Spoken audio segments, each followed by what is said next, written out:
ક્રોધ વિઝિબલ છે, અહંકાર ઇનવિઝિબલ છે. અને એટલા જ માટે કોકનો ક્રોધ દેખાયા પછી તમે જેટલા ડિસ્ટર્બ થાવ છો એટલા અહંકારથી તમે ડિસ્ટર્બ નથી થયા. તમારી ફરિયાદ મોટા ભાગે ક્રોધની છે. તમારી મમ્મી આવશે ને, તમે નાના હો, 10th ભણતા હો, લઈને આવશે, બધી જ વાત કર્યા પછી કહેશે મારા સાથે બીજું બધું બરાબર છે, પણ ગુસ્સો બસ આટલું કહીને અટકી જશે. ઘણી વાર ઘણા મા બાપો તો એવા હોય છોકરાને લાવે નહીં, પોતે આવે અને પછી એના ગુસ્સાની અમારી આગળ રજૂઆત કરે. પછી કે એવું કંઈક કરો ને મારા સામે એનો ગુસ્સો દૂર થાય, એવું કંઈક વાસ્કેપ આપો ને. મેં કીધું બેન તમે કેવી વાત કરો છો? આ તો એના જેવું થયું કે ડૉક્ટર પાસે જવાનું ને મારા છોકરાને પેટમાં દુખે છે, ડૉક્ટર એમને પૂછશે બેનને બોલો પેટમાં ક્યાં દુખે છે? ડૉક્ટર એમ કહેશે બેન પેશન્ટને લઈ આવો, હું પેશન્ટને ચેક કરીશ પછી દવા આપી શકીશ ને, તમારા બોલવાથી હું થોડો એને દવા આપી શકવાનો છું. એમ મા બાપોને હું ઘણી વાર કહું કે તમારા દીકરાને લઈ આવો તો હું કંઈક એને સજેશન આપી શકું ને કે તારા ગુસ્સાને કેમ દૂર કરવો. તમે જ જો એટલા માત્રથી એનો ગુસ્સો દૂર નથી થવાનો. પણ 100% તમને કહું કે કોઈ મા બાપે તમારા અહંકારની ફરિયાદ નથી કરી, તમારા ગુસ્સાની ફરિયાદ કરી. કારણ કે મા બાપની પણ માન્યતા એ જ છે ગુસ્સો ખરાબ છે. શું લાગે છે હવે? એમ આઈ રાઈટ? તમે ક્રોધને ખરાબ જેટલો માન્યો છે એટલો અહંકારને ખરાબ નથી જ માન્યો. તમારા ક્રોધની જેટલી ફરિયાદ કરી છે એટલા અહંકારે નથી કરી. હા, તમે કદાચ કરી હશે તો બીજાના અહંકારની ફરિયાદ કરી હશે, પોતાના ક્રોધની અને બીજાના અહંકારની. શું કહો છો? બહુ સેલ્ફિશ છે, બહુ ઇગોઇસ્ટિક છે. બીજાની હો, પોતાની નહીં. તમે બીજા માટે જયારે બોલો છો ને, તમારો કોઈ ફ્રેન્ડ હોય અને એને ક્યારેક કંઈક ગડબડ કરી હોય, મારા સાહેબ બહુ સેલ્ફિશ, બહુ ઇગોઇસ્ટ. તમને ક્યારે તમારો ઈગો નથી દેખાણો, તમને બીજાના ઈગો દેખાણા, તમને બહુ તો તમારો ક્રોધ દેખાણો, અહંકાર દેખાયો નથી. યાદ રાખજો, ક્રોધના મૂળમાં પણ કોઈ હોય ને તો અહંકાર છે.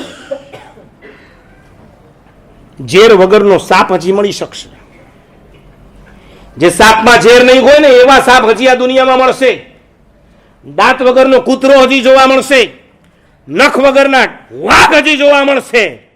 અહંકાર વગરનો ક્રોધ આ દુનિયામાં ક્યારેય જોવા નહીં મળે. દરેક ક્રોધના મૂળમાં ઈગો ક્યાંક ને ક્યાંક છુપાયેલો છે. આજના પ્રવચનની અંદર હું તમને બતાવીશ, ક્રોધ તો બહુ ગૌણ છે. મહત્વનો દુશ્મન જો કોઈ હોય ને તો તમારો અહંકાર છે. પતંજલિ, આમાં હસવાનું ક્યાં આવ્યું?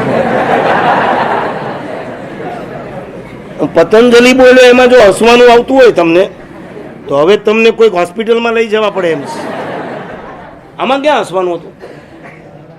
બાબા રામદેવ યાદ આવી ગયો. પતંજલિ બહુ મોટા ઋષિ થઈ ગયા. એને પાતંજલ યોગ સૂત્ર નામનો એક ગ્રંથ લખ્યો છે અને એમાં એને બહુ જ આપણી એક માર્મિક વાત કરી છે માણસના ક્રોધની. એ કામાત ક્રોધો ભી જાયતે, સમજવા જેવી વાત છે. એક ફિલોસોફરની અદાથી એને પાતંજલિ યોગ સૂત્ર લખ્યું છે. કામાત ક્રોધો ભી જાયતે. કામ એટલે ઈચ્છા. માણસની ઈચ્છા જ્યારે અધૂરી રહેતી હોય છે ત્યારે અધૂરી ઈચ્છા ક્રોધમાં કન્વર્ટ થઈ જતી હોય છે, ડાયવર્ટ થઈ જતી હોય છે.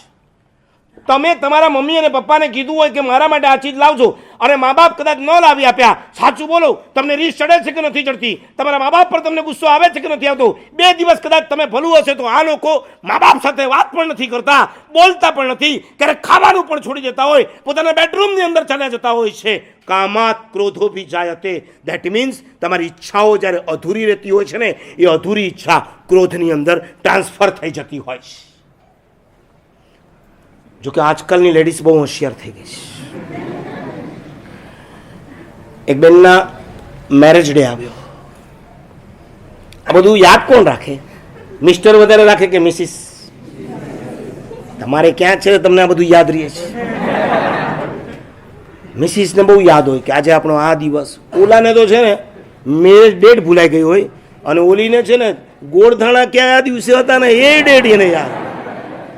એટલે ઓલીને ખબર જ હતી કે આ ભૂલી જ જવાનું. એટલે એણે કીધું ખબર છે આજે આપણો કયો દિવસ છે?